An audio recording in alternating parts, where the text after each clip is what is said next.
Hello. आवाज आ रही है सभी को?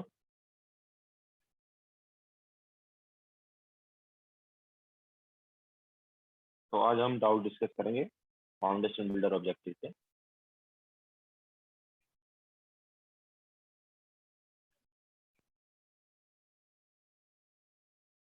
तो क्वेश्चन नंबर 68 तक आई थिंक हमने डिस्कस कर लिया है। उसके आगे डिस्कस करेंगे। थोड़ा वेट कर लेते हैं, देन स्टार्ट करते हैं।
चलो स्टार्ट करते हैं। तो क्वेश्चन नंबर 69। तो for the reaction of A plus B gives C plus D, the variation of the concentration of the product with time। तो देखो हमारे पास जब हम यहाँ पर ग्राफ बनाते हैं कॉन्सेंट्रेशन वर्सेस टाइम, तो रिएक्टेंट वाला जो ग्राफ होता है, रिएक्टेंट की कॉन्सेंट्रेशन का जो ग्राफ होता है वो कुछ इस टाइप का होता है, ठीक है। एंड प्रोडक्ट कॉन्सेंट्रेशन वाला जो ग्राफ है वो इस टाइप से। So this is product concentration वाला graph and this is reactant concentration वाला ग्राफ। तो करेक्ट ऑप्शन कौन सा हो जाएगा यहाँ पर? उन्होंने बोला है प्रोडक्ट कॉन्सेंट्रेशन वाला। तो ऑब्वियसली जो गिवन ग्राफ है उसके अकॉर्डिंग y वाला जो ग्राफ है वो प्रोडक्ट कॉन्सेंट्रेशन वाला है, ठीक है, y मतलब b। So this is question number 69. Then question number 70. For the reaction A gives B and B gives C. तो फर्स्ट वाला जो रिएक्शन है, फर्स्ट वाला उसका K1 है और सेकंड वाले रिएक्शन का रेट कांस्टेंट K2 है। If the reaction are of first order then dB और dt क्या होगा? तो ये तो हमने बताया ऑलरेडी। फॉर्मेशन जो होता था आपके पास, फॉर्मेशन का रेट क्या होता था? It was K into A, ठीक है। फर्स्ट वाली जो रिएक्शन है उसका रेट ये है। एंड इसके अलावा सेकंड रिएक्शन जो है उसका रेट क्या है? तो सेकंड रिएक्शन जो है उसका रेट ऑब्वियसली रिएक्ट होने का रेट, तो ये होता था आपके पास K2 इंटू बी। तो ओवरऑल फॉर्मेशन ऑफ डीबी और dt क्या हो जाएगा?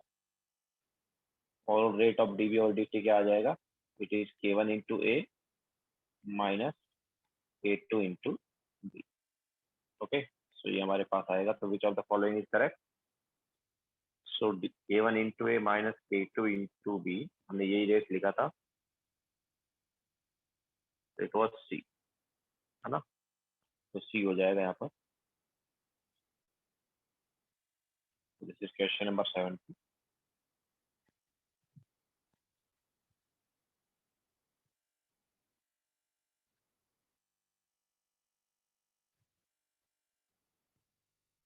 Now question number 71।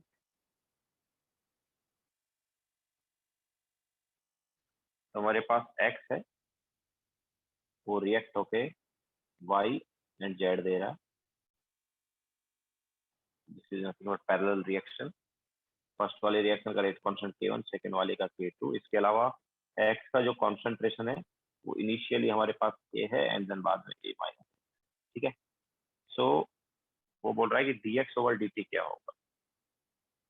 मतलब रिएक्टेंट कॉन्सेंट्रेशन की अगर हम बात करें तो ये क्या होगा? तो ये ऑब्वियसली ये होगा minus dx over dt is equal to K1 plus K2 into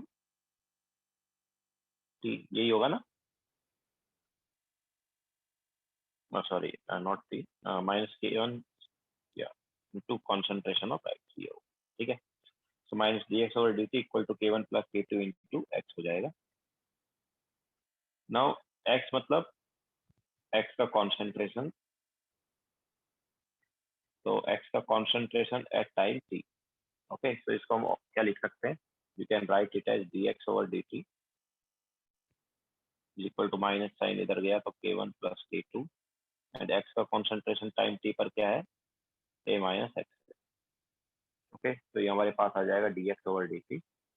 सो कौन सा करेक्ट हुआ? डी ऑप्शन करेक्ट हो गया।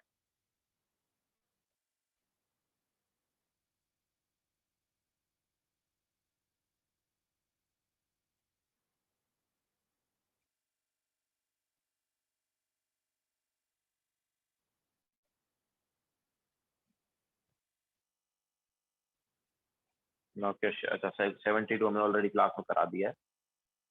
73,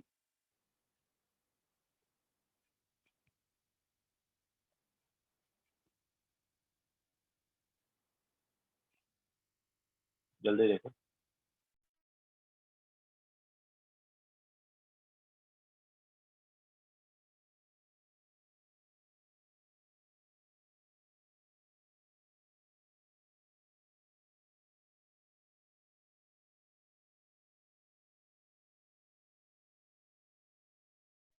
हो गया Rahul?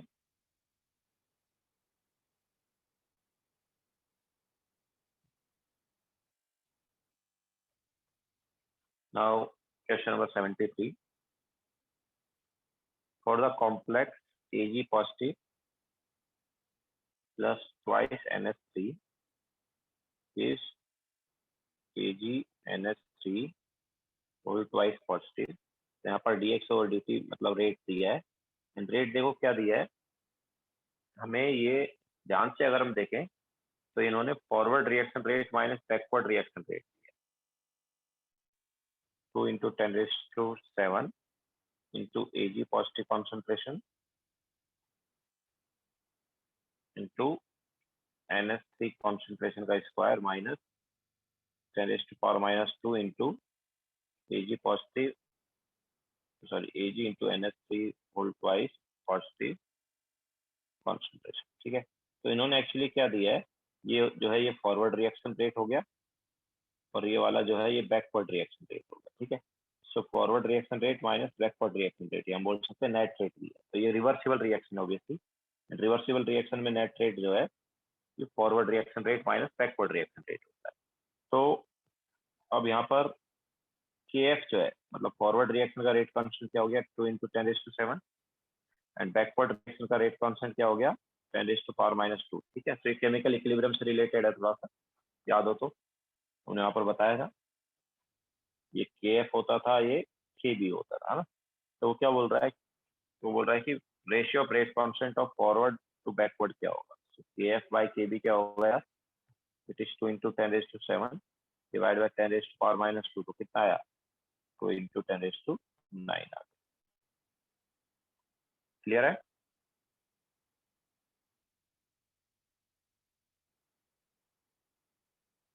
So this is question number 73. Now question number 74.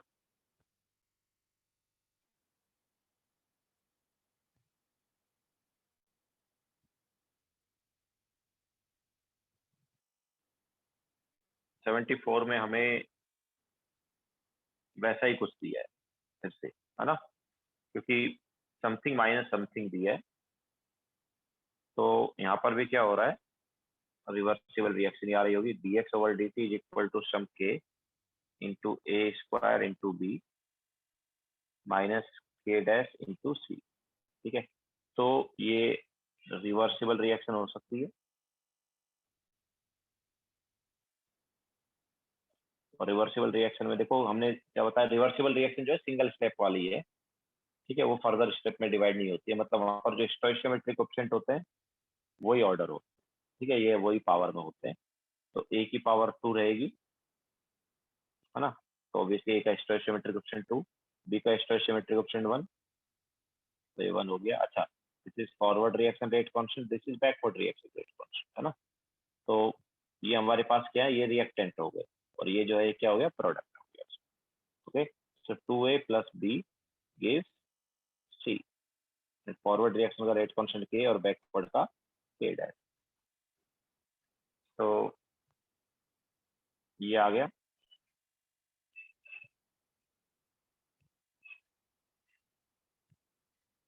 अच्छा, बी स्क्वायर दिया है, सॉरी सर, बी स्क्वायर दिया है, बी स्क्वायर दिया है तो 2a plus 2b हो जाएगा।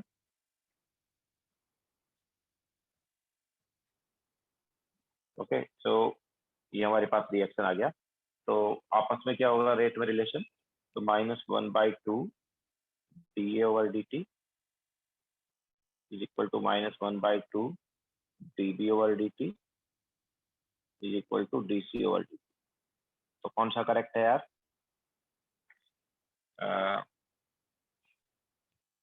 बी ऑप्शन नहीं करेक्ट आ रहा है ना। ठीक है, ए ऑप्शन जो है रॉन्ग है,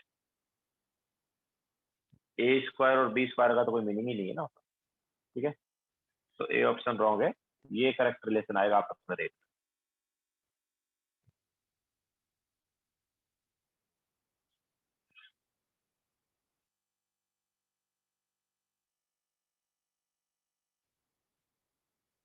ओके, नाउ नेक्स्ट क्वेश्चन।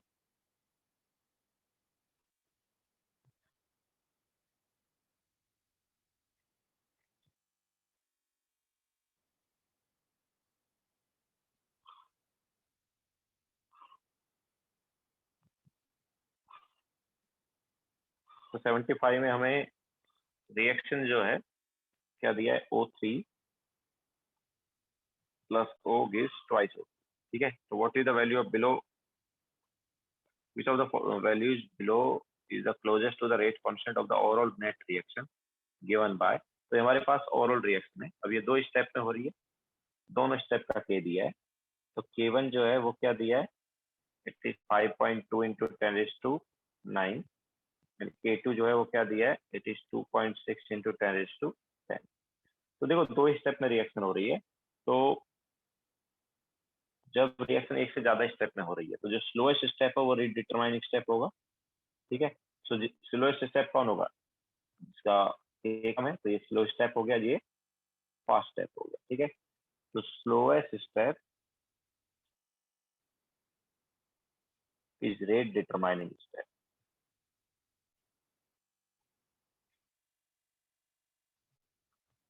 तो जो ओवरऑल के है वो भी क्या हो जाएगा, स्लोएस्ट स्टेप वाला के होगा, ठीक है। ओवरऑल के क्या है होगा अपने पास, के ऑफ स्लोएस्ट स्टेप, ठीक है। तो क्या आ गया फिर, ऑब्वियसली ओवरऑल के हमारे पास क्या आ जाएगा, इट इज 5.2 इंटू 10⁹9, ठीक है। तो slowest step is rate determining step. काफी लोग यहाँ पर क्या मिस्टेक कर देते हैं कि on addition of reaction rate constant multiply हो जाएगा, ऐसा नहीं। On addition of reaction equilibrium constant multiply होता था, रेट कांस्टेंट नहीं, ओके। अगर हम रिएक्शन को ऐड करेंगे तो इक्विलिब्रियम कांस्टेंट जो है वो मल्टीप्लाई हो जाता है, लेकिन ऐसा रेट कांस्टेंट के साथ नहीं, ओके। तो this is question number 75।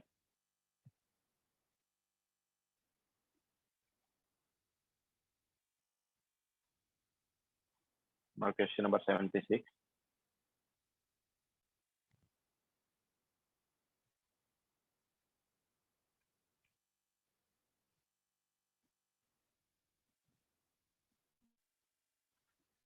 A plus B is C plus D। तो यहाँ पर हमें ओवरऑल रेट क्या दिया है, dx over dt is equal to, अच्छा K1 और K2 भी सेम है, is equal to K1 into A into B minus C into D। तो वो क्या बोल रहे हैं, at given temperature K1 and K2 for the reaction this if this in which set of concentration reaction ceases। reaction ceases मतलब equilibrium, ठीक है। Reaction एक तरह से स्टॉप हो गया ना, रिवर्सिबल रिएक्शन स्टॉप तो होता ही नहीं है,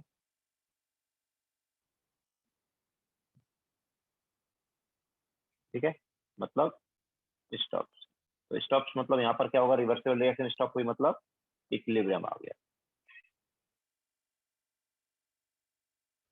ठीक है। सो इक्विलिब्रियम कब आएगा, ऑब्वियसली मतलब जो कॉन्सेंट्रेशन अपने पास क्या होनी चाहिए, इक्विलिब्रियम वाली होनी चाहिए। मतलब हम ऐसा बोल सकते हैं कि dx ओवर dt जो है वो क्या होना चाहिए, जीरो होना चाहिए। ओवरऑल नेट रिएक्शन जो हमारे पास वो क्या हो जाना चाहिए, जीरो, ठीक है। Forward reaction rate is equal to क्या होना चाहिए, बैकवर्ड रिएक्शन रेट होना चाहिए, तभी हमारे पास इक्विलिब्रियम आता है, ये मैंने बताया तुम्हें। तो इक्विलिब्रियम पर forward reaction rate equal to backward reaction rate होता है, हम बोल सकते हैं जो ओवरऑल रेट ऑफ रिएक्शन है वो जीरो हो जाता है। तो अगर हम ऐसा यहाँ पर देखेंगे तो K1 इंटू ए इंटू बी माइनस, इधर क्या है हमारे पास K2 है, माइनस K2 या फिर इज इक्वल टू क्या आ जाएगा, K2 इंटू सी इंटू डी आ जाएगा। तो K1 और K2 सेम है तो कैंसिल आउट हो गए। इसका मतलब क्या है, इसका मतलब है कि C into D divide by A into B जो है वो 1 होना चाहिए। यार किस ऑप्शन में आ रहा है, C into D by A into B 1 किस में आ रहा है, देखो फर्स्ट ऑप्शन में तो ऑब्वियसली आ नहीं रहा है, सेकंड ऑप्शन में, ये सेकंड ऑप्शन में आ रहा है ना, सेकंड ऑप्शन में आ रहा है क्या ये,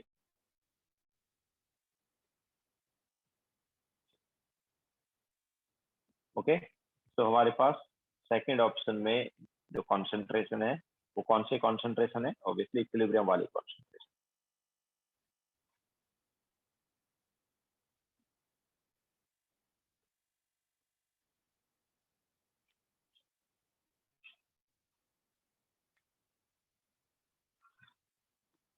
okay. Aditya sir in question number 74 how to be chem, यार 74 में टू बी कहाँ से आया, क्योंकि बी का स्क्वायर दिया है ना मेरे रेट लॉ में,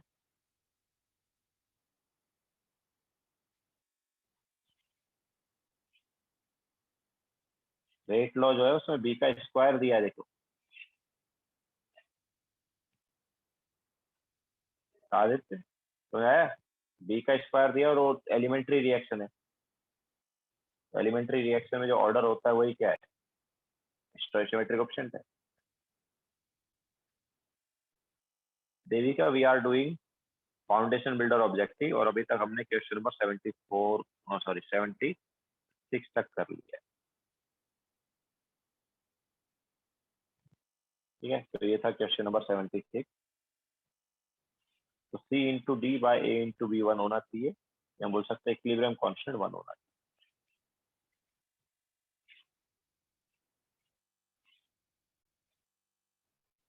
नाउ इफेक्ट ऑफ टेम्परेचर वगैरह पर चलते हैं, क्वेश्चन नंबर 77।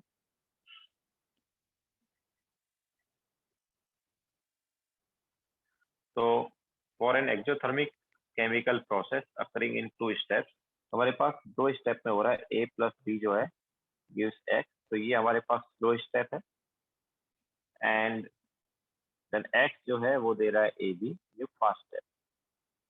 ओवरऑल हमारे पास ये एक्सोथर्मिक है। तो स्लो स्टेप है तो ऑब्वियसली एक्टिवेशन एनर्जी क्या होगी, स्लो स्टेप की एक्टिवेशन एनर्जी क्या होती है, देखो याद है हमने कैटलिस्ट में क्या बताया था कि कैटलिस्ट रिएक्शन को फास्ट कर देता है, कैसे, एक्टिवेशन एनर्जी को डिक्रीज करके। ओके, तो फास्ट स्टेप की लो ईए होती है या लो एक्टिवेशन एनर्जी होती है, और स्लो स्टेप की हाई एक्टिवेशन एनर्जी होती है। ठीक है, तो अगर हम यहाँ पर 2 स्टेप में इसकी बात करेंगे तो क्या आ जाएगा, तो हमारे पास जो ग्राफ है वो क्या होगा, ए प्लस बी, ये हमारे पास ए एंड बी है। अब ये स्टेप जो है स्लो है, ठीक है, तो एक्टिवेशन एनर्जी की ज्यादा ले लो, ये हमारे पास एक्टिवेशन एनर्जी आ गई। देन ओवरऑल हमें नहीं पता कि फर्स्ट वाला स्टेप एक्सोथर्मिक है एंडोथर्मिक है, तो जो ऑप्शन दिए हुए हैं उनके हिसाब से तो हमारे पास देखो एंडोथर्मिक ही दिख रहे हैं। ठीक है, क्योंकि दोनों ऑप्शन में क्या आ रहा है, एंडोथर्मिक ही आ रहा है। तो ये हमारे पास एक स्टेप का हो गया। ठीक है, और अब इसके बाद सेकंड स्टेप जो है उसमें एक्टिवेशन एनर्जी हमें लो रखना है। ठीक है, ये देखो फर्स्ट वाले स्टेप का एक्टिवेशन एनर्जी ये हाई है, और सेकंड वाले स्टेप का हमें एक्टिवेशन एनर्जी क्या रखना है, लो रखना है। तो सेकंड वाला स्टेप देखो अब यहाँ से चालू करेंगे हम इसको, तो एक्टिवेशन एनर्जी क्या आएगा, लो ही आएगा अगर हम यहाँ तक गए तो। एंड ओवरऑल ये क्या है, एक्सोथर्मिक। तो ओवरऑल हमारे पास रिएक्शन क्या है, एक्सोथर्मिक। तो देखो ये जो है आपके पास क्या है, डेल्टा एच नेगेटिव है ना, तो ओवरऑल रिएक्शन एक्सोथर्मिक है। इसके अलावा ये जो ई है वो ऑब्वियसली इसके करस्पॉन्डिंग ई हो गया। ठीक है, ये लो ई आ गया और ये हाई ई आ गया। क्लियर है, तो हमारे पास ए प्लस बी से एक्स बन रहा है। ठीक है, ये ए प्लस बी यहाँ से बना एक्स, तो एक स्टेप ये आ गया, और फिर एक्स से बना ए बी, तो दूसरा स्टेप ये आ गया। ठीक है, एक ये वाला स्टेप का हो गया ग्राफ, और एक ये वाला स्टेप ग्राफ। तो यह जितना ज्यादा, देखो हमने कैटलिस्ट के टाइम बताया था ना कि कैटलिस्ट क्या करता है, एक्टिवेशन एनर्जी को कम कर देता है, इसकी वजह से रिएक्शन फास्ट हो जाती है। ओके, सो जितना कम एक्टिवेशन एनर्जी उतनी ज्यादा रिएक्शन फास्ट होगी। ठीक है, तो सेकंड स्टेप जो है फास्ट दिया मतलब उसकी लो एक्टिवेशन एनर्जी है, और फर्स्ट वाला स्टेप जो है स्लो दिया मतलब उसकी हाई एक्टिवेशन एनर्जी। तो ये देखो ये हाई एक्टिवेशन एनर्जी आ रहा है कि नहीं आ रहा, एंड ये लो एक्टिवेशन एनर्जी आ रहा है। समझ आया, और ओवरऑल रिएक्शन जो है वो क्या है, एक्सोथर्मिक है, मतलब ये जो है इससे नीचे ये रहना। क्लियर है, ये वाला पॉइंट जो है ये कहीं पे भी आ सकता था, इसके बारे में दिया नहीं है। ठीक है, बट ये जैसा ऑप्शन में दिया उसके हिसाब से हमने इसको क्या ले लिया, ऊपर ले लिया। ये वाला जो पॉइंट है ये ए बी के नीचे, ए प्लस बी के नीचे भी आ सकता है। 2 स्टेप है ना रिया, 2 स्टेप है, मतलब एक ये रिएक्शन है, एक ये रिएक्शन है, हर रिएक्शन के लिए एक वो रहेगा ना, ठीक रहेगा। मतलब ये एक रिएक्शन वाला हो गया, ये एक रिएक्शन हो के लिए ग्राफ हो गया, और ये दूसरी रिएक्शन के लिए ग्राफ हो गया।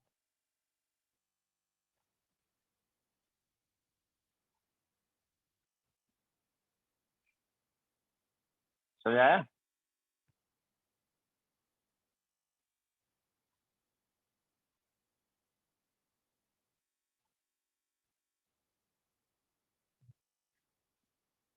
तो विच ऑप्शन इज करेक्ट, तो देख लो ना कौन सा ऑप्शन करेक्ट है। Obviously B option correct, B option correct हुआ ना। ठीक है, now question number 78।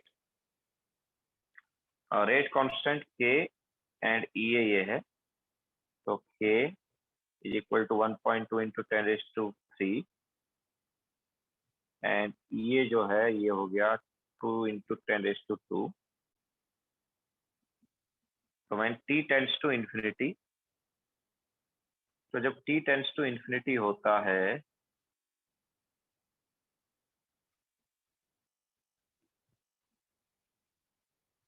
Rate constant के, अच्छा ये हमें at t tends to infinity, थोड़ा क्वेश्चन में थोड़ा प्रॉब्लम है। ये k और e हमें कब दिया है, जब t क्या है, t टेंड्स टू इंफिनिटी। तो एक चीज याद रखना, k इज इक्वल टू क्या होता है, a into E raise to power minus A by R T होता है ना। अगर हम यहाँ को t infinity equal to infinity substitute करें तो k इक्वल टू क्या आ जाता है, a आ जाता है। ठीक है, मतलब यहाँ पर जो k दिया है यही एक्चुअली क्या है हमारे पास, a का वैल्यू। ओके, तो हम यहाँ से बोल सकते हैं कि a इज इक्वल टू क्या हो गया, k हो गया, या 1.2 इंटू 10⁻³ हो गया। तो क्वेश्चन में थोड़ा सा मतलब वो दिया था उन्होंने, मतलब 90 टेंस टू इन्फिनिटी साथ में दिया है। ठीक है, ये जो रेट कांस्टेंट और ये दिया है ये t टेंस टू इन्फिनिटी पर दिया है। ओके, समझने में हो सकता है यहाँ पर थोड़ा प्रॉब्लम हो। तो क्वेश्चन में ऐसा दिया है कि जब t इन्फिनिटी है तो k का वैल्यू 1.2 इंटू 10⁻³ है। ओके, k का वैल्यू क्या है, 1.2 इंटू 10⁻³ एंड ये क्या है, 2 इंटू 10⁻²। ओके, तब जब t टेंस टू इन्फिनिटी या t इक्वल टू इन्फिनिटी है। ओके, तो इस इक्वेशन के अकॉर्डिंग अगर हम t को इन्फिनिटी लेते हैं तो ये वाला पार्ट जो है ना, ये वाला पार्ट ये 1 हो जाता है। तो ये 1 हो गया तो k इक्वल टू क्या आ जाता है, a। Okay, right, t equal to infinity k nothing but a होता है। ओके, सो k हमें दिया है तो ऑब्वियसली वही वैल्यू क्या आ गई, a की आ गई।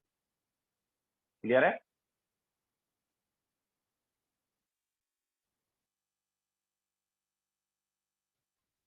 ना क्वेश्चन नंबर 79।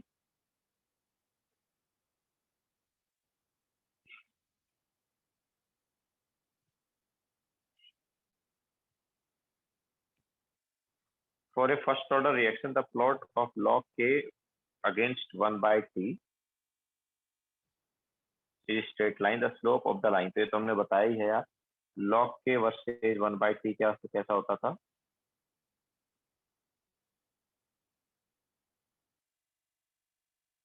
तो इक्वेशन क्या थी, इक्वेशन थी log k is equal to log a minus E A upon 2.303 r, ये था ना। तो ऐसा ग्राफ आता था और इसकी स्लोप जो है क्या होती है, स्लोप होती है negative minus E A 2.303 r। Okay, तो ऑब्वियसली डी ऑप्शन हो गया। Then question number 80।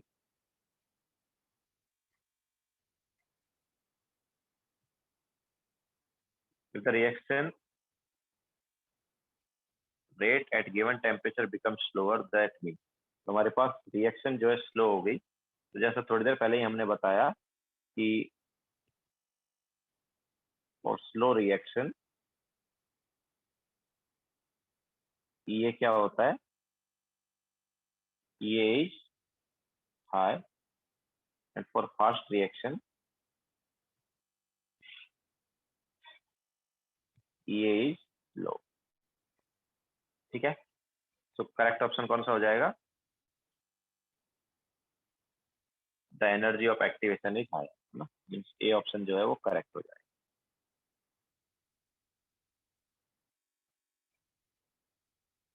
Okay, slow reaction है तो एक्टिवेशन एनर्जी क्या होगी, ज्यादा।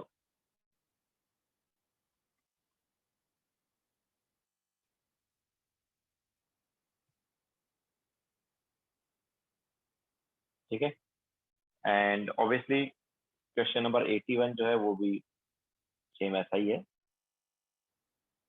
क्वेश्चन नंबर 81 में क्या बोल रहा है कि the chemical reaction in which reactant require high amount of activation. ठीक है, मतलब एक्टिवेशन एनर्जी ज्यादा होती है, तो क्या होती है, स्लो होती है। ठीक है, स्लो रिएक्शन ये अभी अभी हमने बताया, तो ऑब्वियसली ये ऑप्शन यहाँ पर करेक्ट हो गया। Then question number 82।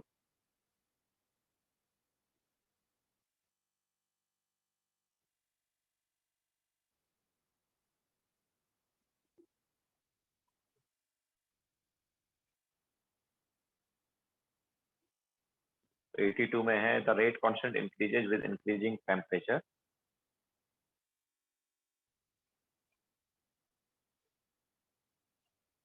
तो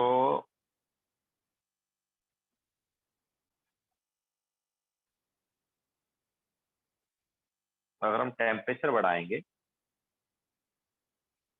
तो actually average energy of reactant भी बढ़ता है।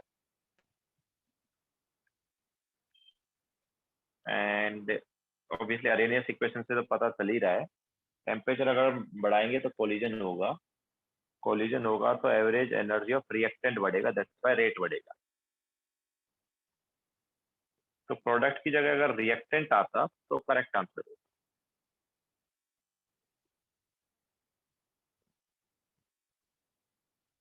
मतलब तो हमारे पास ए एंड बी दोनों हो जाते हैं। ठीक है, तो इसमें ए करेक्ट आंसर होना चाहिए। मतलब बैकवर्ड रिएक्शन के लिए ऑब्वियसली बी हो जाएगा वैसे, कि बैकवर्ड रिएक्शन का रेट क्यों बढ़ रहा है, due to average energy of product का इंक्रीज, है ना। Average energy of product increase हो रहा है, उसकी वजह से बैकवर्ड रिएक्शन का रेट बढ़ रहा है, बट हमें ऐसा मेंशन किया नहीं, थोड़ा सा क्वेश्चन में वो है। आंसर क्या दिया देखो, मतलब बी आ भी सकता है और नहीं भी आ सकता, क्योंकि बैकवर्ड रिएक्शन के लिए तो बी करेक्ट यही दिया है ना। हाँ, तो वो जस्ट फॉरवर्ड रिएक्शन मान के चल रहे हैं। ठीक है, क्योंकि हमारे पास क्या, टेम्परेचर अगर हम बढ़ाएंगे तो जैसा कि हम ऑलरेडी देख चुके हैं यार, हमारे पास एनर्जी बढ़ जाता है ना। क्यों, क्योंकि इंटरनल एनर्जी जो है वो किसका फंक्शन होता था, टेम्परेचर का होता था कि नहीं होता था, याद है। इंटरनल एनर्जी जो है टेम्परेचर का फंक्शन होता है ना, अगर ज्यादा टेम्परेचर है तो ऑब्वियसली इंटरनल एनर्जी ज्यादा होगी। ठीक है,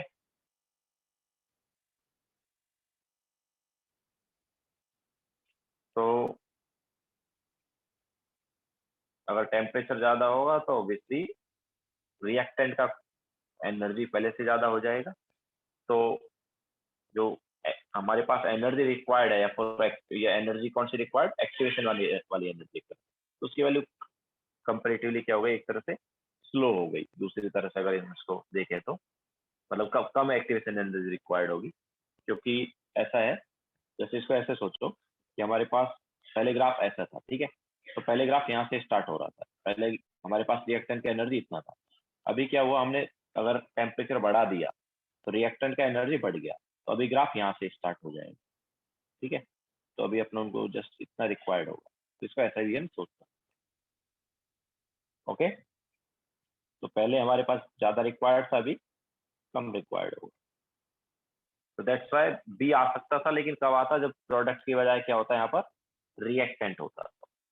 तो फिर हमारे पास ए एंड बी दोनों करेक्ट हो जाते हैं, मतलब सी ऑप्शन करेक्ट होता है। बट यहाँ पर जस्ट क्या होगा, ए ऑप्शन करेक्ट होगा, बिकॉज बी ऑप्शन में प्रोडक्ट दिया है, reactant. Okay, then 83, which one of the following statement is incorrect। तो टेम्परेचर कोफिशिएंट, जैसे मैंने तुम्हें बताया था कि 10 डिग्री टेम्परेचर बढ़ाने पर रेट जो है 2 to 3 टाइम्स फास्ट हो जाती है। एंड ये जो था के टी प्लस 10 डिवाइड बाय के टी, ये था अपने पास टेम्परेचर कोफिशिएंट, जिसकी वैल्यू मैंने क्या बताई थी, 2 to 3। ठीक है, 2 और 3 के बीच में रहेगी। तो कौन सा ऑप्शन इनकरेक्ट है, the temperature coefficient of the reaction is the ratio of rate constant at any two temperature. Obviously A option wrong हो गया। क्यों, क्योंकि टेम्परेचर कोफिशिएंट क्या बताया मैंने, टेम्परेचर कोफिशिएंट बताया किसका ratio, T degree higher and T degree lower वाले रेट कांस्टेंट का रेशियो। ठीक है, at any any rate constant का रेशियो नहीं है वो, जब टेम्परेचर को हम 10 डिग्री बढ़ा रहे हैं तो जो रेट कांस्टेंट का रेशियो आएगा वो है। Okay,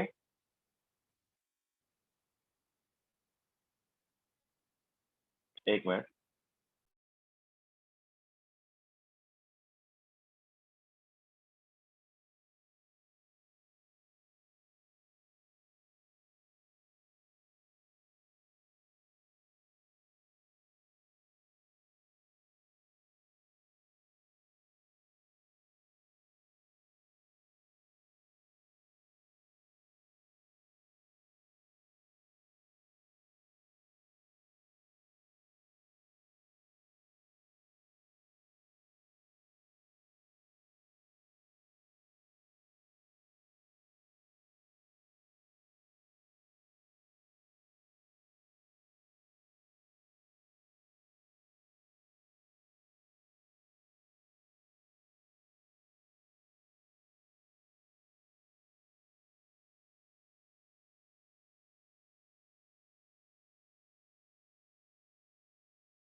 okay, so next question.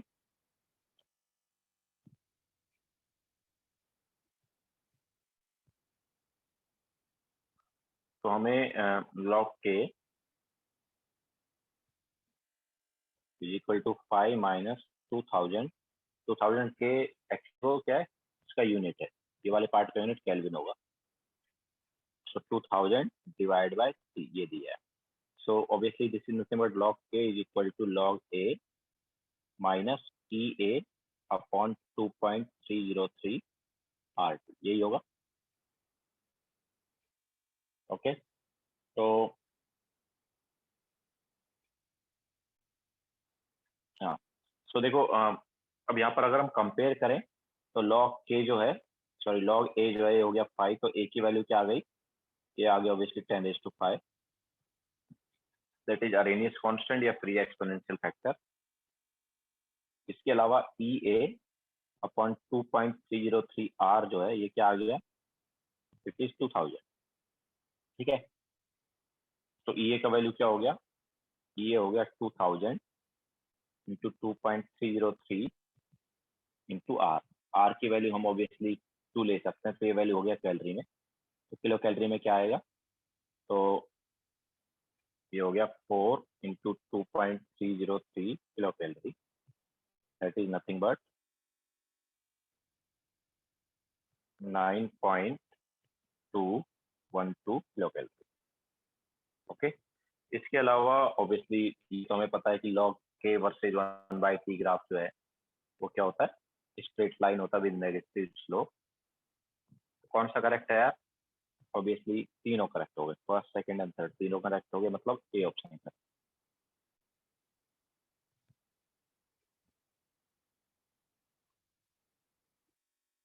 Okay, so this is question number 84.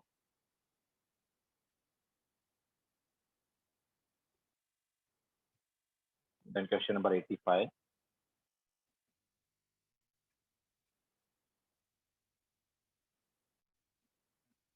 The activation energy for exothermic reaction. तो हमारे पास देखो exothermic reaction दिया है, तो उसमें डेल्टा एच जो है हीट ऑफ रिएक्शन दिया है 200, तो ऑब्वियसली एक्सोथर्मिक है तो -200 हो गया है।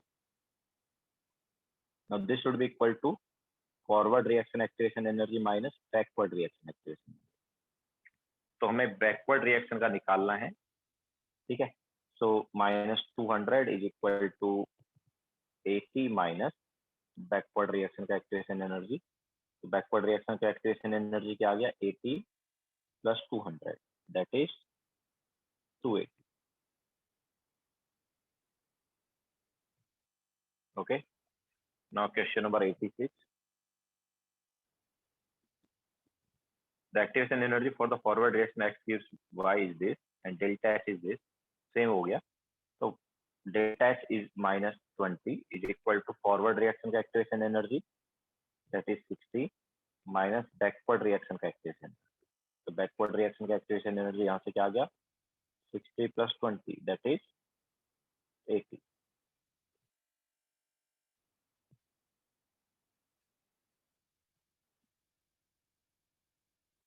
एटी फाइव में क्या रिपीट करना भाई, वो डेल्टा एच जो है उन्होंने क्या दिया 200, बट एक्सोथर्मिक है दैट्स व्हाई नेगेटिव साइन लेंगे -200। सो किसी भी रिएक्शन का डेल्टा एच या enthalpy of reaction is nothing but forward reaction activation energy minus backward reaction activation energy. तो ए गिव्स बी वाली का दिया है एक्टिवेशन एनर्जी, मतलब फॉरवर्ड रिएक्शन का दिया है, और बी गिव्स ए का निकालना मतलब बैकवर्ड का निकालना। ठीक है, तो सब्स्टिट्यूट करके आ गया। Question number 87। A plus B gives C is exothermic, ये भी एक्सोथर्मिक है, तो डेल्टा क्या एच क्या इसका -30 हो जाएगा बिकॉज एक्सोथर्मिक है। And the forward reaction has activation energy 70, तो फॉरवर्ड का 70, बैकवर्ड का निकालना। ठीक है, सेम टाइप हो गया। अच्छा, दिस इज बैकवर्ड। हाँ, तो सेम हो गया हमारे पास, ई A forward minus E A backward. तो यहाँ से ई ए बैकवर्ड क्या आ जाएगा या ई ए रिवर्स क्या आ जाएगा, फिर 70 प्लस 30 दैट इज 100। ओके, तो ये हमारे पास तीनों में सेम है, डेल्टा एच नेगेटिव दिया और तीनों में फॉरवर्ड रिएक्शन का रेट एक्टिवेशन एनर्जी दिया, बैकवर्ड का निकालना है। Now question number 88।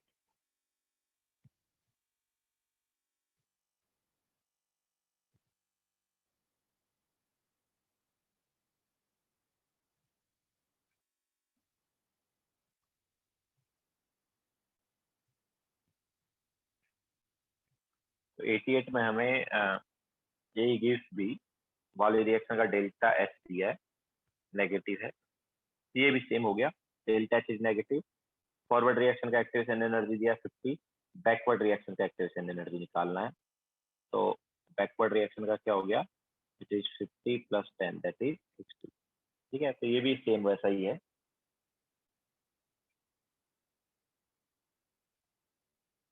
देखो जल्दी।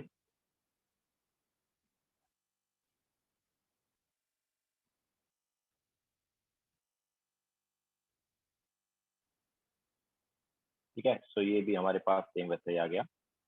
Now question number 89। And endothermic reaction, यहाँ पर एंडोथर्मिक है, तो डेल्टा एच जो है वो क्या है, पॉजिटिव है यहाँ पर। ठीक है, delta H is plus x and enthalpy change is by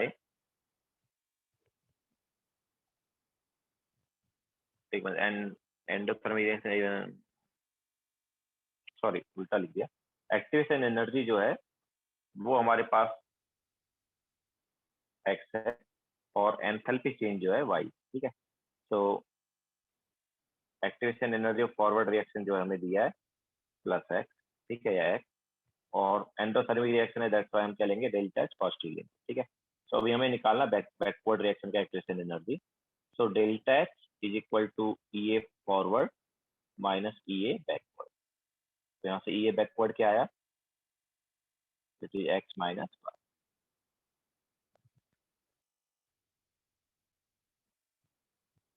ठीक है। Now question number 90। अच्छा 90 हमने ऑलरेडी क्लास में किया है, 91 भी क्लास में किया है।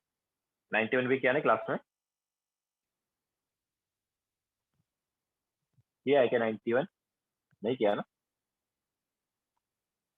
90 किया था, 91 नहीं किया था, ओके। सो लॉग के वर्सेज 1/t ग्राफ दिया है,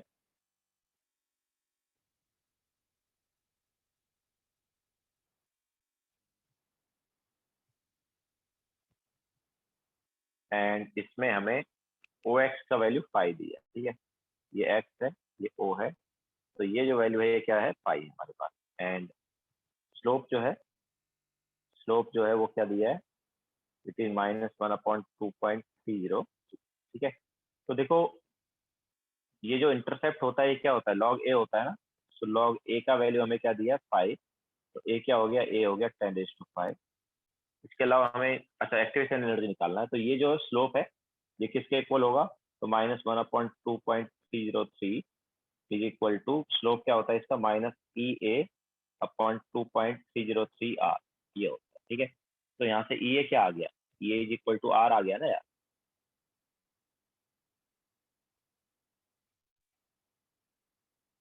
ई इज इक्वल टू यहाँ से क्या आ जाएगा, आर आ जाएगा।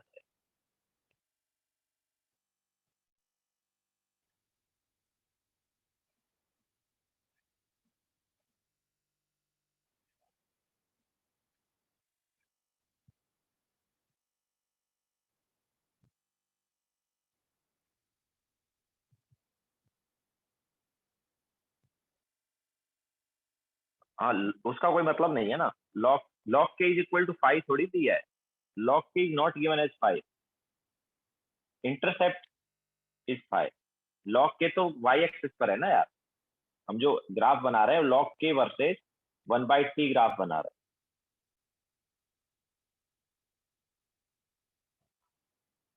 हैं। ओके हमने जो ग्राफ बनाया है वो हमारे पास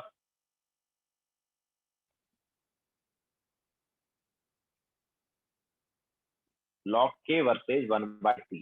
तो इंटरसेप्ट जो है ना वो लॉग ए है, इंटरसेप्ट लॉग ए, लॉग के वर्सेज 1/t वाले ग्राफ का इंटरसेप्ट क्या होता है, लॉग ए होता है ना। तो लॉग ए हमें दिया है, ओ एक्स जो है वो इंटरसेप्ट है ना, ओ एक्स क्या इंटरसेप्ट, इंटरसेप्ट होता है लॉग ए, तो लॉग ए दिया है हमें 5। ओके हाँ, सो इधर से हम क्या बोल सकते हैं कि हमारे पास यहाँ से क्या आएगा, ये अपने पास क्या आ गया, आर आ गया ना। सो ई ए इज इक्वल टू क्या हो गया, आर हो, मतलब 2 कैलोरी में क्या हो जाएगा, 2 हो जाएगा।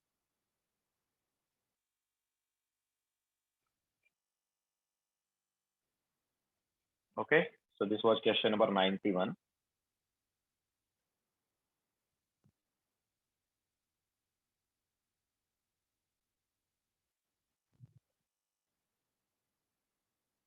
कैलोरी में आर का वैल्यू 2 होता है तन्वी, आर के 3 वैल्यू होते हैं, एक होता है 8.314, एक होता है 0.0821 और एक होता है 2। 8.314 जूल में होता है एंड 2 जो है वो कैलोरी में होता है।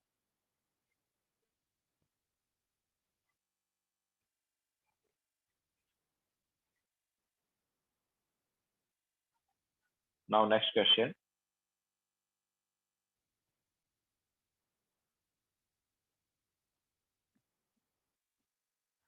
तो हमारे पास एक रिएक्शन है H2 प्लस 2ICl इस 2HCl प्लस I2। तो ये देखो दो तरह से हो सकती है। तो H2 प्लस 2ICl इस 2HCl प्लस आई, ठीक है। तो वो बोल रहा है कि इनमें से कौन सा मैकेनिज्म करेक्ट है। तो फर्स्ट के अकॉर्डिंग अगर हम देखेंगे, मैकेनिज्म वन के अकॉर्डिंग अगर हम देखेंगे तो उन्होंने क्या दिया है, उन्होंने एक ही रिएक्शन दिया है या एक ही स्टेप में दिया है, तो ऑब्वियसली वो एलिमेंट्री रिएक्शन ही हो गई। तो उसके हिसाब से जब हम जाएंगे तो रेट क्या होना चाहिए, it is K into H two into I C L raise to two, ठीक है, एक ही स्टेप है वो। तो ये क्या करेक्ट है क्या, तो उन्होंने तो बोला है कि first order with respect to H two है and first order with respect to I C L. Obviously ये तो रॉन्ग हो गया ना, क्योंकि मैकेनिज्म वन जो है उसके थ्रू हमारे पास क्या आ रहा है, H2 के रेस्पेक्ट में फर्स्ट ऑर्डर आ रहा है, HCl के सॉरी ICl के रेस्पेक्ट में सेकंड ऑर्डर आ रहा है, तो ये रॉन्ग हो गया, ठीक है। और मैकेनिज्म टू में हम अगर देखेंगे तो वहां पर दो स्टेप में रिएक्शन दिया हुआ है, ठीक है, मैकेनिज्म टू में दो स्टेप पर रिएक्शन दिया है। तो जो स्लोएस्ट स्टेप होता है वो रेट डिटरमाइनिंग स्टेप होता है। तो फर्स्ट वाला स्टेप जो है वो क्या है, स्लो स्टेप है वहां पर, के into H two into I C L. अब देखो हमने क्या बताया था कि जब हम रेट लॉ लिखेंगे तो स्लोएस्ट स्टेप के लिए लिखेंगे, तो ऑब्वियसली हमने स्लोएस्ट स्टेप का रेट लॉ लिख दिया। इसके बाद हम देखेंगे कि उसमें जो सब्सटेंस आ रहे हैं रेट लॉ में वो ओवरऑल रिएक्शन में होने चाहिए। तो देखो यहाँ पर ओवरऑल रिएक्शन में है ना यार, H2 भी है एंड ICl भी है, ठीक है। सो ये हमारे पास रेट लॉ आ गया, ओके। तो दिस इज करेक्ट। तो हमारे पास ये जो रिएक्शन है कैसे होगी, मैकेनिज्म टू के अकॉर्डिंग, ओके। तो करेक्ट ऑप्शन कौन सा हो गया, बी हो। अगर मैकेनिज्म वन के अकॉर्डिंग होती तो रेट लो क्या आ रहा था, K into H two into I C L raise to two, मतलब H2 के रेस्पेक्ट में फर्स्ट ऑर्डर और ICl के रेस्पेक्ट में सेकंड ऑर्डर। बट क्वेश्चन में हमें बोला कि दोनों के रेस्पेक्ट में फर्स्ट ऑर्डर, ठीक है। तो मतलब मैकेनिज्म टू जो है वो करेक्ट। देन इसके बाद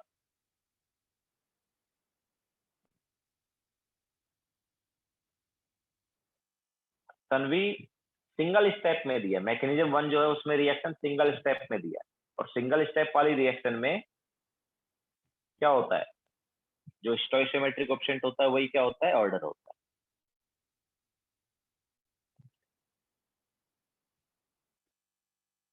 okay.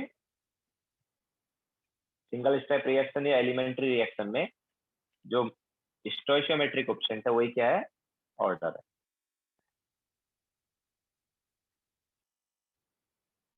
Now next question.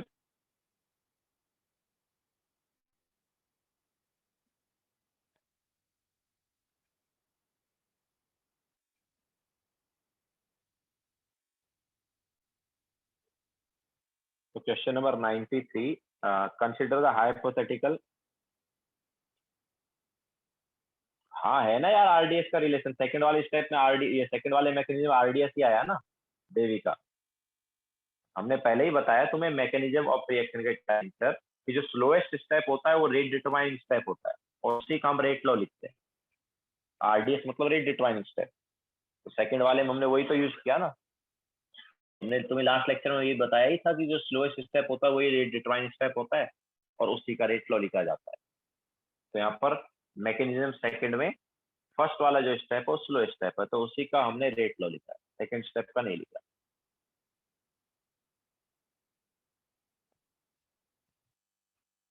Question number 93। तो a plus two B gives A B, ये हमारे पास रिएक्शन है। तो उन्होंने बोला है कि इसका जो रेट लॉ है वो क्या है, k इंटू ए इंटू बी है। तो रेट डिटरमाइनिंग स्टेप कौन सा हो सकता है, तो ऑब्वियसली ए ऑप्शन के हिसाब से अगर हम जाएंगे तो बराबर है ना, क्योंकि ए की पावर वन है, रेट लॉ में क्या है, ए की पावर वन है और बी की पावर वन, ठीक है। तो स्लोएस्ट स्टेप जो है उसमें क्या होना चाहिए, ए की पावर वन होना चाहिए और बी की मतलब ए का स्टोइशियोमेट्रिक कोएफिशिएंट वन होना चाहिए, ठीक है। स्टोइशियोमेट्रिक कोएफिशिएंट जो है ए का क्या होना चाहिए, वन, एंड बी का भी क्या होना चाहिए, वन होना चाहिए, ठीक है। दोनों का स्टोइशियोमेट्रिक कोएफिशिएंट वन होना चाहिए। तो वो किस में आ रहा है, ए ऑप्शन में आ रहा है।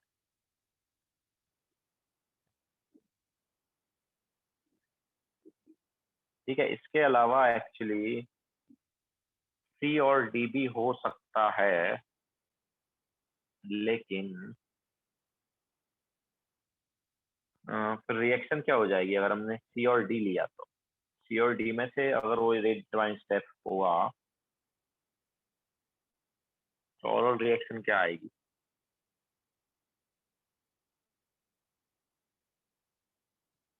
ए और बी में से तो हमने बोल दिया कि ए ही होगा, क्योंकि बी जो है उसमें हमारे पास क्या है, बी ऑप्शन में बी की पावर में 2 आ जाएगा, बट बी की पावर में क्या है 1। ठीक है, देन सी और डी में अगर हम यहाँ पर देखें,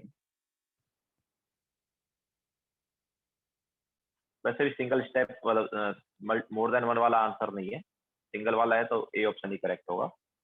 बट अगर हम यहाँ पर सी और डी में से समझे तो फिर ओवरऑल रिएक्शन क्या हो जाएगी? तो स्टेप 1 क्या लें फिर? हमारे पास स्टेप 2 में आ रहा है या किसी स्टेप में आ रहा है ए बी प्लस ए। तो पहला स्टेप हम ले सकते हैं, क्या ले सकते हैं? ए बी प्लस बी दिया है तो हमारे पास बी तो ऑलरेडी है, बस चलो हो सकता है पहला स्टेप ऐसा हो, A plus B gives A B, तो ए बी बन गया। और सेकंड वाला स्टेप जो है ये हो गया अपने पास A B plus B gives A B. ठीक है, ऐसा हो गया।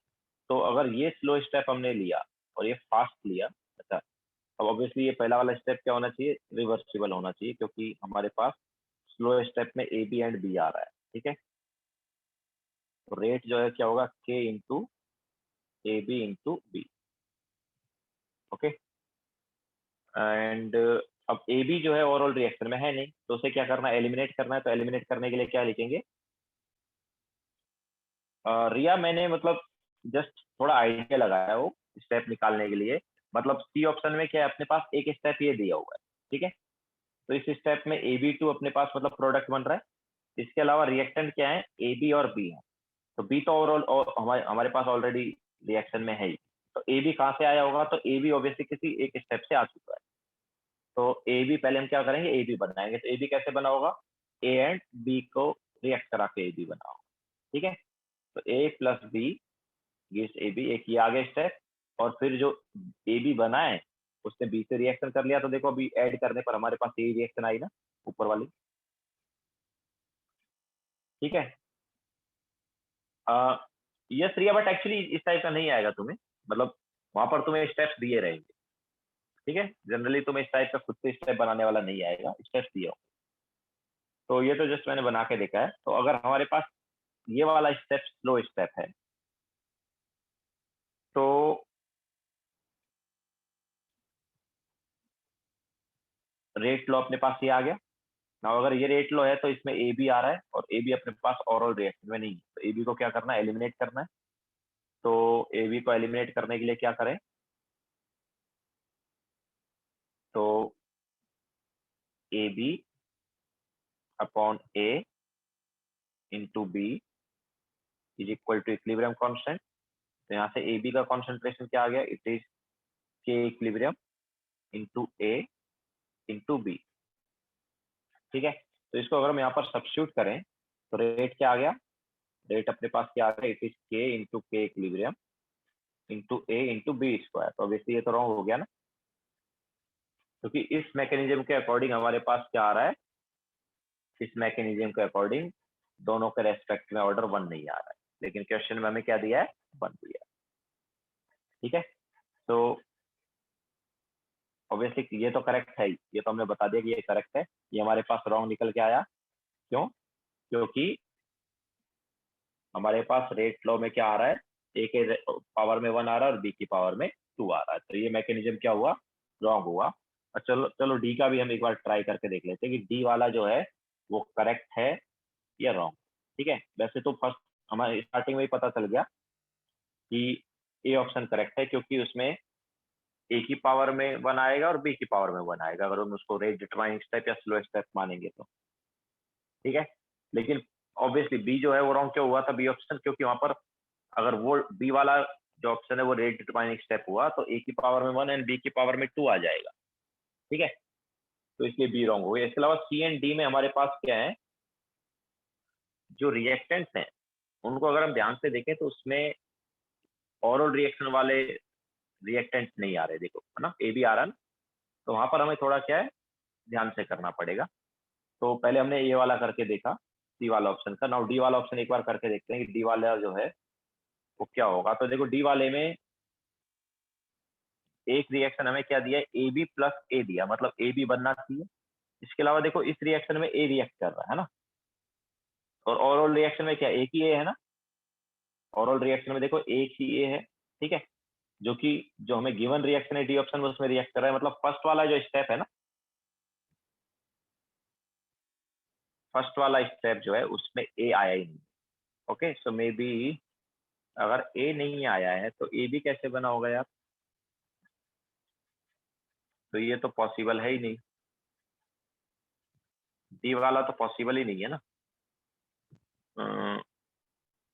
डी वाला कैसे पॉसिबल है, क्योंकि हमारे पास a plus two B gives A B two है, और ए बी बनने के लिए ए चाहिए, और यहाँ पर ए जो है वो तो स्टेप में आ रहा है, A B plus A step में, और हमारे पास ओवरऑल रिएक्शन में भी एक ही ए है, ओवरऑल रिएक्शन जो है उसमें एक ही ए है, और वो ए इन्होंने इधर दे दिया है, बट साथ साथ वो ए बी से भी रिएक्ट करा रहे हैं, तो ए बी बनाने के लिए भी तो पहले हमें ए चाहिए ना, तो ऑब्वियसली डी वाला जो है ये रॉन्ग है, ये स्टेप तो आ ही नहीं सकता हमारे पास। ओके, सी वाला स्टेप आ सकता था, वो कब आ सकता है सी वाला स्टेप, जब हमारे पास रिएक्शन ये हो, है ना, दो स्टेप पर रिएक्शन हो रही है और ये वाले रिएक्शन, तब हमारे पास सी वाला स्टेप आ सकता है, लेकिन डी वाला स्टेप पॉसिबल ही नहीं है, क्योंकि ए बी जो है वो कहाँ से आएगा, पहले तो ए बी बनाओ, और अगर तुम ए बी बना भी रहे हो तो ए बी बनाने में ए यूज हो रहा है ना, तो ए बी बनाने में अगर ए यूज हो गया है तो फिर इस रिएक्शन में ए कहाँ से आ गया, क्योंकि ए तो ऑलरेडी यूज हो गया, हमारे पास एक ही ए है ना, तो उस ए को या तो तुम इस रिएक्शन में यूज करो या इससे पहले वाली रिएक्शन में यूज करो। ओके, सो डी ऑप्शन जो है ऑब्वियसली यहाँ पर क्या है, रॉन्ग है, वो तो मतलब पॉसिबल ही नहीं है डी वाला step. Okay, now question number 94। तो बाकी इतना टाइम लगाने की जरूरत नहीं, ये तो मैंने जस्ट तुम्हें समझाने के लिए बताया था। यहाँ पर डायरेक्ट हम यहाँ पर बोल सकते थे कि A plus B gives A B जो है स्लो स्टेप है, क्योंकि ए की पावर 1 हो गई और बी की पावर 1 हो गई, ठीक है, तो यहाँ से डायरेक्ट पता चल जाएगा वो। तो ऑब्वियसली करेक्ट ऑप्शन कौन सा है वैसे, इसमें हम बताया नहीं, करेक्ट ऑप्शन इज ए।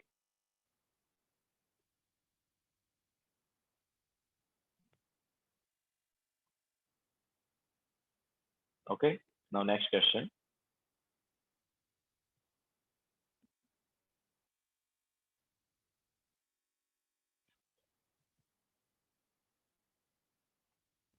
तो 94 में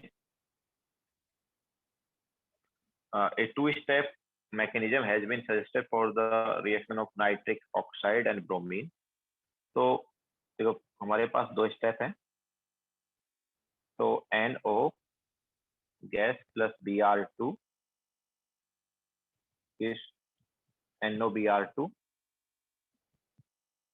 वैसे भी रिवर्सिबल वाला जो है वो तो स्लो नहीं होगा, क्योंकि उसके थ्रू हम एलिमिनेट करते हैं।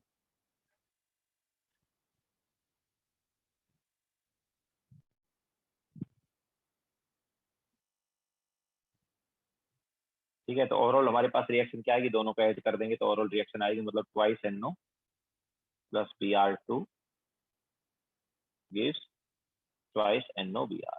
ठीक है, तो ये ओवरऑल रिएक्शन है। तो इसका जो रेट लॉ है उसमें रेट क्या दिया, it is K into NO raise to 2 and Br2 raise to 1। ठीक है, ये ओवरऑल रेट लॉ है अपने पास। तो जैसा मैंने बताया कि जनरली रिवर्सिबल रिएक्शन जो है वो रेट डिटरमाइनिंग स्टेप नहीं है, क्यों, क्योंकि उसके थ्रू तो हम एलिमिनेट करने के काम में लेते हैं। ठीक है, तो पहले तुम इसी को मतलब सेकेंड स्टेप को रेट डिटरमाइनिंग स्टेप मान के चलो, तो हम बोलते हैं कि ये स्टेप 1 है और ये स्टेप 2। ठीक है, तो स्टेप 2 को रेट डिटरमाइनिंग स्टेप ले लेते हैं।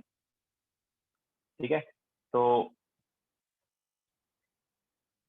क्या आ जाएगा, तो rate is equal to K into NOBr2 into NO, ये आ गया ना।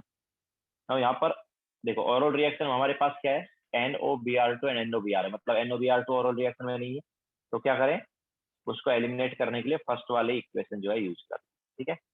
सो K equilibrium is equal to NOBr2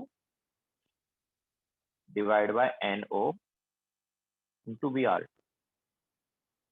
तो यहाँ से NOBr2 क्या आया, it is K equilibrium into NO into Br।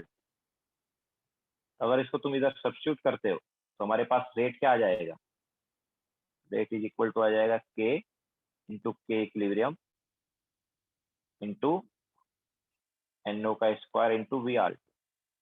तो हो गया ना मैच, हुआ या नहीं हुआ? ठीक है, सो मैच हो गया, मतलब रेट, हमने जो रेट डिटरमाइनिंग स्टेप एज्यूम किया है वो correct. Okay, means second step जो है वो यहाँ पर क्या है, रेट डिटरमाइनिंग स्टेप है।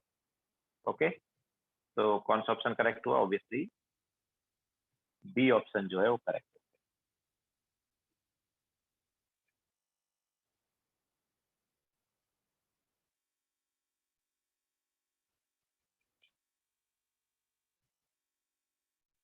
Okay, now question number 95।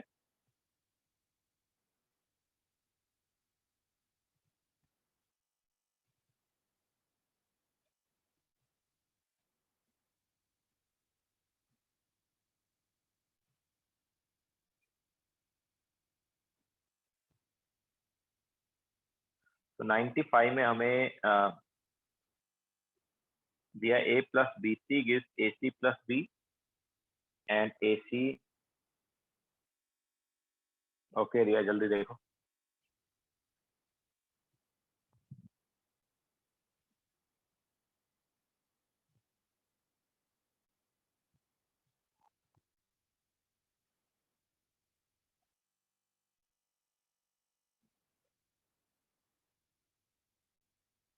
तो क्वेश्चन नंबर 95 में हमें क्या दिया है, हमें पोटेंशियल एनर्जी वर्सेज रिएक्शन वाला जो ग्राफ है उसमें ऐसा दिया है कि ये हुआ एंड देन ये हुआ एंड देन ये हुआ। ठीक है, तो this is 1, this is 2, this is 3, this is 4 and this is 5।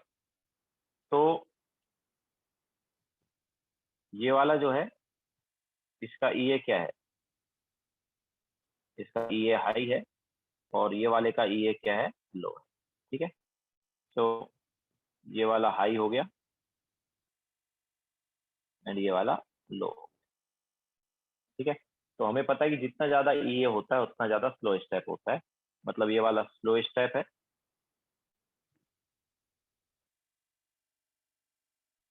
और ये वाला फास्ट है।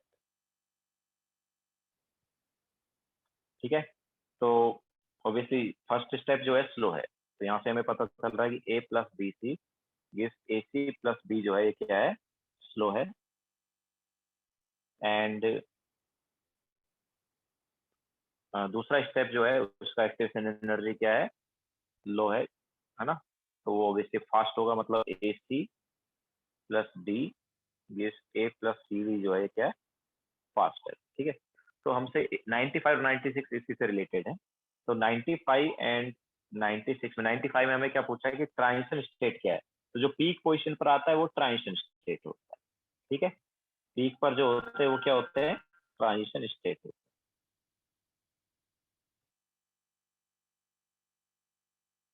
तो ऑब्वियसली 1 एंड 4 जो है वो क्या हो गया, ट्रांजिशन स्टेट हो गया। ठीक है, तो क्वेश्चन नंबर 95 में कौन सा करेक्ट है, सॉरी 2 एंड 4 है ना, पीक पर क्या है 2 एंड 4, तो क्वेश्चन नंबर 95 में बी ऑप्शन करेक्ट हो गया।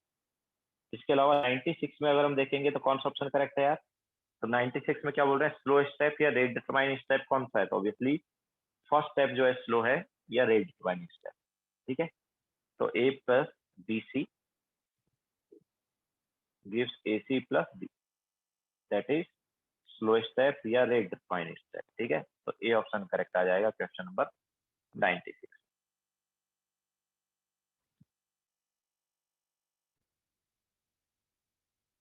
ओके, सो फर्स्ट वाला जो स्टेप है उसकी हम देख सकते हैं साफ साफ कि यार एक्टिवेशन एनर्जी क्या है, ज्यादा है, और सेकंड वाला स्टेप की एक्टिवेशन एनर्जी क्या है, कम है। तो जिसकी एक्टिवेशन एनर्जी ज्यादा होती है स्लो होता है, और जिसकी एक्टिवेशन एनर्जी कम होती है वो फास्ट होता है।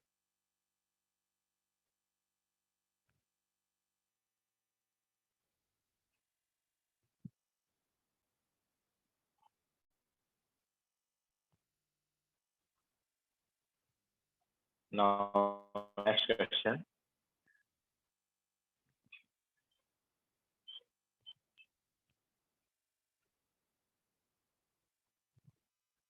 क्वेश्चन नंबर 96 कराया ना क्लास में? कराए 28 टाइम्स हो गया था कैटलिस्ट ऐड करने तक कराए। हमने 30 बताया था, अप्रोक्सीमेटली 30, तो अप्रोक्सीमेशन किया तो दैट्स व्हाई 30 से थोड़ा कम आंसर आया था, 28 कराया है हमने। Then question number 98। तो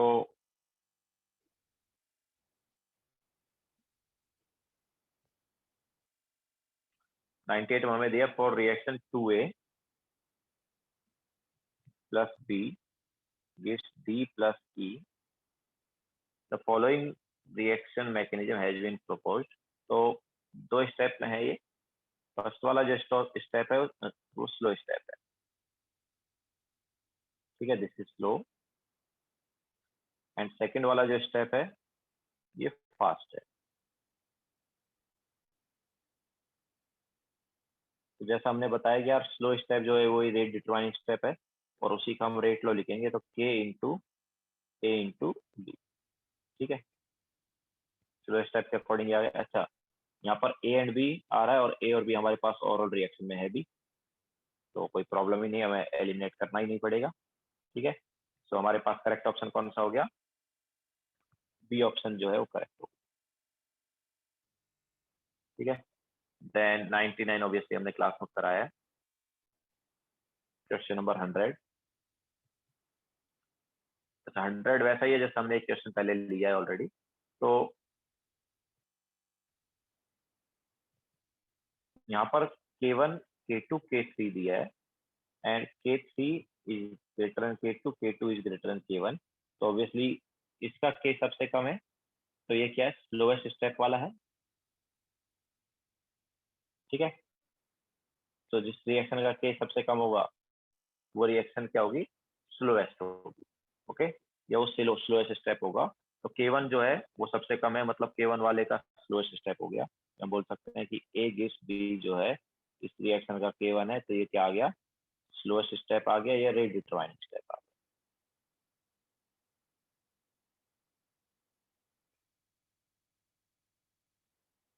क्लियर है?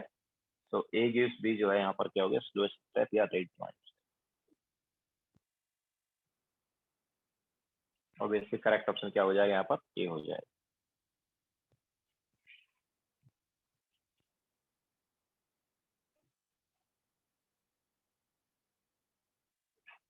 ठीक है। Then question number 101।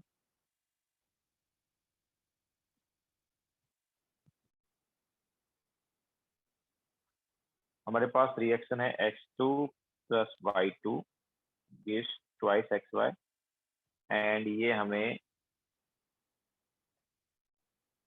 अलग अलग स्टेप में दिया हुआ है। तो स्लोएस्ट स्टेप जो है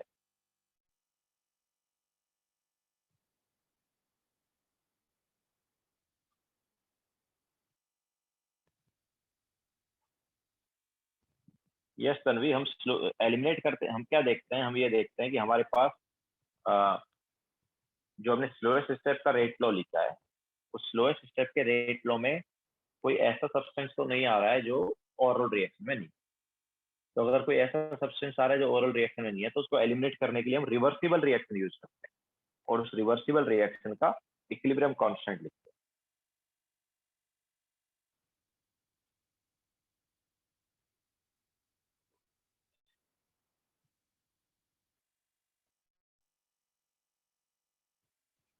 तो क्वेश्चन नंबर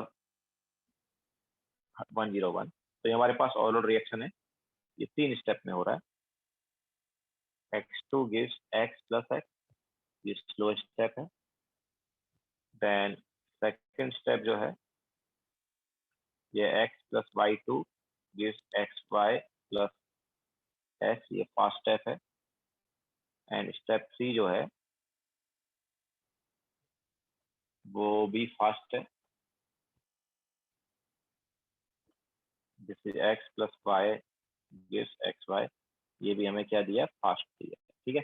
तो 3 स्टेप है, उनमें से एक फर्स्ट वाला स्टेप जो है स्लो दिया, बाकी फास्ट दिए। तो जो स्लो स्टेप है वही क्या है, रेट डिक्लाइन स्टेप है, तो इसको यूज करके रेट लॉ लिखेंगे। तो रेट लॉ क्या आ जाएगा, रेट इंटू के इंटू x2, दैट्स इट। तो ऑब्वियसली अब यहाँ पर हम देख सकते हैं कि जो रेट लॉ है इसमें क्या है, x2 है, और ओवरऑल रिएक्शन में भी x2 है। ठीक है, तो आगे अपने पास रेट लॉ। ठीक है, एलिमिनेट करने की जरूरत ही नहीं है। तो ऑर्डर क्या आ गया, ऑर्डर आ गया विद रिस्पेक्ट टू x2 आ गया 1, and with respect to y2 आ गया 0। ठीक है, सो ओवरऑल ऑर्डर अपने पास क्या हो जाएगा, 1 हो जाएगा। तो which option is correct, D option.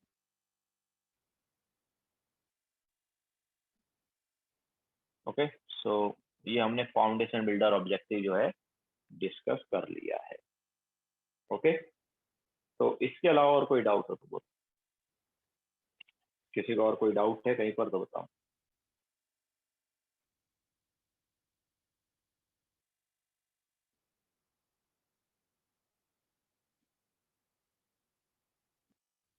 Devika 71 तो किया है ना हमने डिस्कस, तुमने लेट ज्वाइन किया क्या?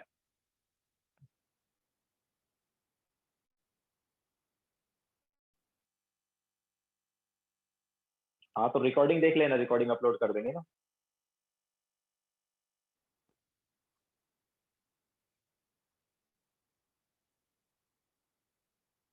और बोलो, और किसी को कोई डाउट है तो? और Rahil, next chapter mostly volumetric analysis होगा।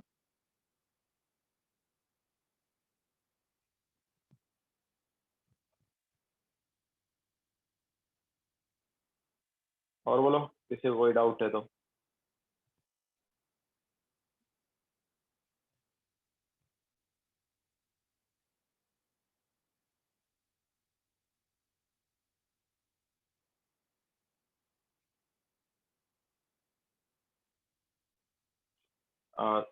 तनवीर सर, एलिमिनेशन के वक्त अगर दो फास्ट रिएक्शन होंगे तो किसको के इक्विलिब्रियम लिखेंगे?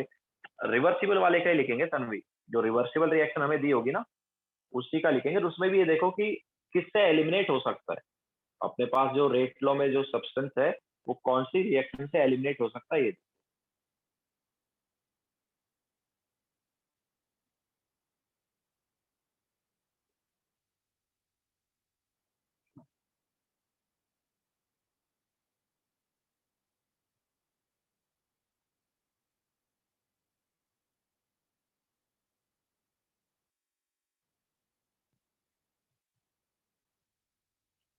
गेट इक्विप टू जेई का question number 7, Rajdeep. Okay Rajdeep, get equip to JEE का question number 7।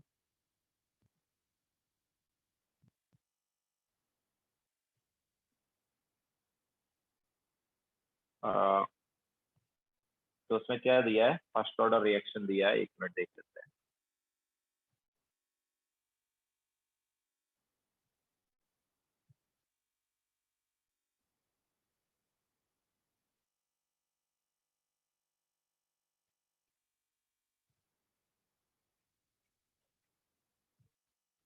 First order reaction A gives product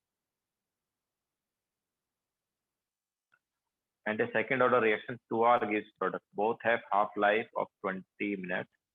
When they are carried out taking 4 mole of their respective reactant, number of moles per liter of A and R remaining unreacted after 30 minutes from the start of the reaction. Okay, so A gives product, दोनों का half life हमें कितना दिया, 20 minute दिया है। So T half जो है इसका 20 मिनट है, और स्टार्टिंग में हमें कितना दिया है, ये 4 बोल दिया है। ठीक है, तो अब देखो आफ्टर 60 मिनट कितने हाफ लाइफ हो जाएंगे इसके,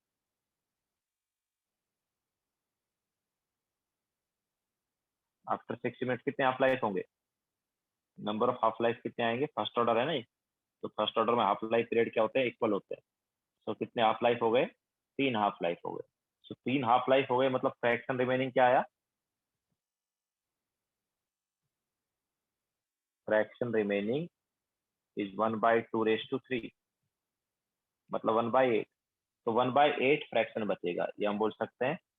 ए कितना बचेगा, तो fraction remaining is nothing but a/a0। Okay, तो इट इज 1/8। ए की वैल्यू क्या आ गई, it is a0/8, that is nothing but 4/8 या 1/2। ठीक है, तो हमारे पास 1/2 मोल बचेंगे ए के। इसके अलावा बी के कितने मोल बचेंगे, तो नॉट बी, एक्चुअली आर के कितने बचेंगे।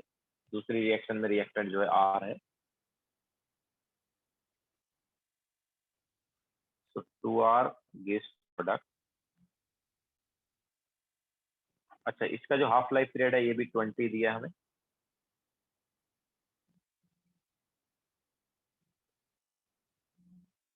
ठीक है, तो इसका क्या होगा,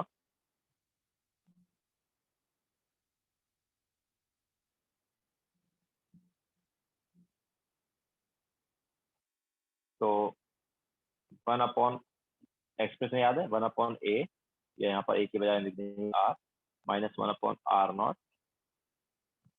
इज इक्वल टू क्या आता है, k इंटू टी, यही आता है ना। ठीक है, लेकिन देखो हमने जो स्टोइचियोमेट्रिक ऑप्शन लिया था वो 1 लिया था, यहाँ पर स्टोइचियोमेट्रिक ऑप्शन 2 है। थोड़ा रेट लो चेंज हो सकता है, वैसे उससे कुछ ज्यादा फर्क नहीं पड़ेगा बिकॉज वो कैंसिल आउट हो ही जाएगा। फिर भी तो यहाँ पर हम लिखेंगे 1 - 1/2, रेट अपने पास क्या होगी, ये होगी equal to k into R square, ये होगा। ठीक है, सो के, ये जो 2 है ये k के साथ आ गया अभी। ओके, ये हम बोल सकते हैं हमारे पास एक्सप्रेशन क्या आ गया, -dr/dt equal to 2k into R square आ गया। ओके, तो एक्चुअल में हमारे पास जो एक्सप्रेशन है वो ये आ जाएगा, कितना डिफरेंस आ जाएगा इस 2 की वजह से। तो स्टोइचियोमेट्रिक ऑप्शन जो है वो k के साथ चला गया, तो ये एक्सप्रेशन है। एंड इसके अलावा हाफ लाइफ पीरियड जो है वो क्या हो जाएगी, सो हाफ लाइफ पीरियड जो है यहाँ पर आती है टी हाफ, ऑब्वियसली आर की जगह r0/2 सब्स्टिट्यूट करेंगे।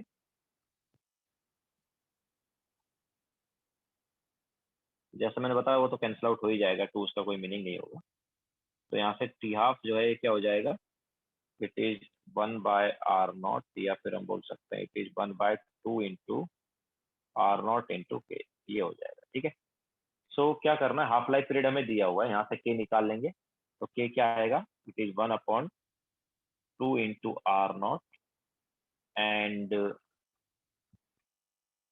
टी हाफ कितना दिया है, टी हाफ दिया है इसका भी 20। ठीक है, तो ये हमारे पास के आ गया, इसको हम सब्स्टिट्यूट करेंगे किसमें, इसको सब्स्टिट्यूट करेंगे हम ये वाला एक्सप्रेशन में, तो आर की वैल्यू आ जाएगी, तो 1/r -1/r0, r0 कितना दिया है, 4 मोल्स दिए, इज इक्वल टू 2 इंटू के। तो जैसा मैंने तुम्हें पहले ही बताया कि 2 से 2 कैंसिल आउट होने वाला है, अगर हम ये एक्सप्रेशन ना लिखते, जस्ट केटी लेते तो भी आंसर आ जाता। तो 2 इंटू के,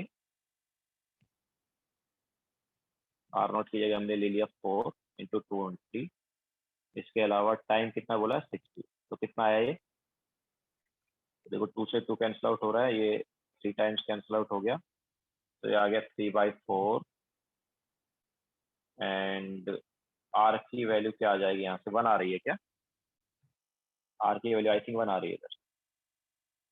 ठीक है, सो कौन सा ऑप्शन करेक्ट होगा, सी ऑप्शन करेक्ट हो जाएगा।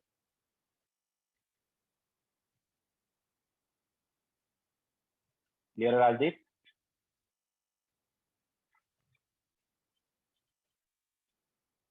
और बोलो।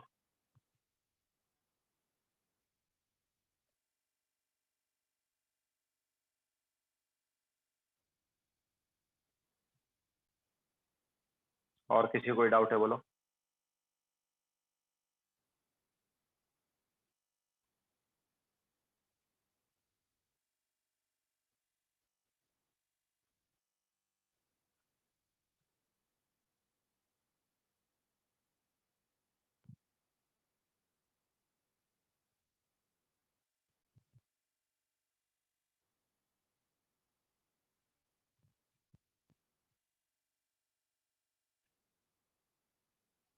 नहीं है किसी को कोई डाउट,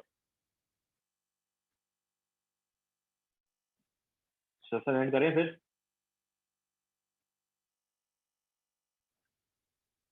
ओके, तो चलो सेशन एंड करते हैं। All the best to everyone for major test. ठीक है,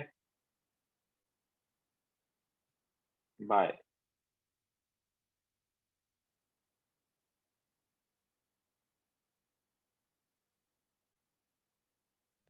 राज, क्या किसको डाउट है?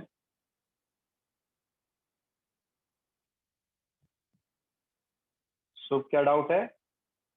प्रूव क्वेश्चन मतलब?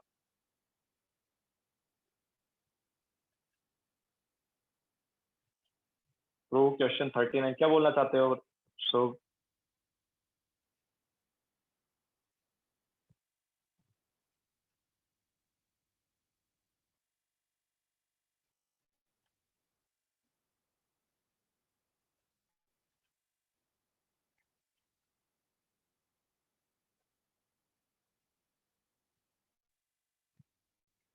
39 of foundation builder objective.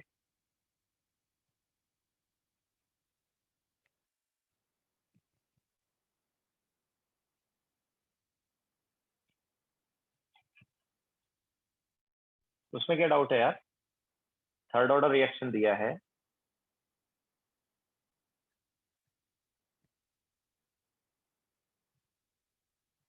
So rate क्या है? It is -1/2 dNO over dt is equal to minus dO2 over dt is equal to 1/2 dNO2 over dt. So ये rate है। Now this rate is equal to K into NO raised to M and O2 raised to N. तो ये M plus N जो है ये मिलके 2 आना चाहिए, सॉरी 3 आना चाहिए, थर्ड ऑर्डर है। तो अब कैसे भी आ सकता है ये।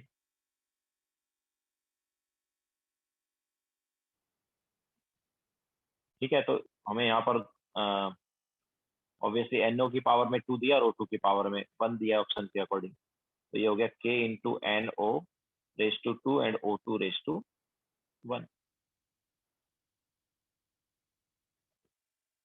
तो कौन सा ऑप्शन करेक्ट हुआ? ठीक है,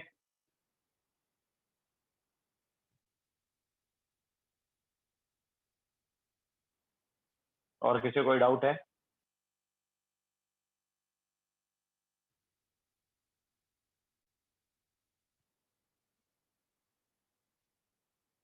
चलो, तो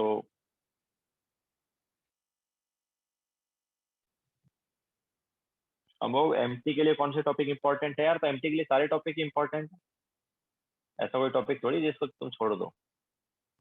हर चैप्टर से क्वेश्चन आएंगे। ठीक है, तो यहीं पर हम लेक्चर एंड करते हैं।